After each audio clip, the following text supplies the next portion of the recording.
বিন্দিয়ার কি হলো বলতো অভয়? ও আমাদের সাথে এরকম কেন করলো? সেরকম কিছুই নয় মা। না বিন্দিয়া লোভী হয়েছে আর না বিন্দিয়াকে বশ করা হয়েছে। এই সব কিছু আমাদেরই প্ল্যান ছিল।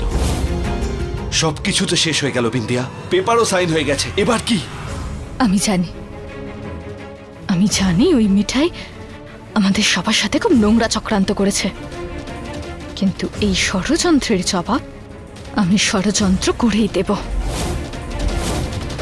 এমন কি নাটক করতে চলেছিস তোরা দুজন? এবার তো এই নাটকটা আরো বাড়বে মা।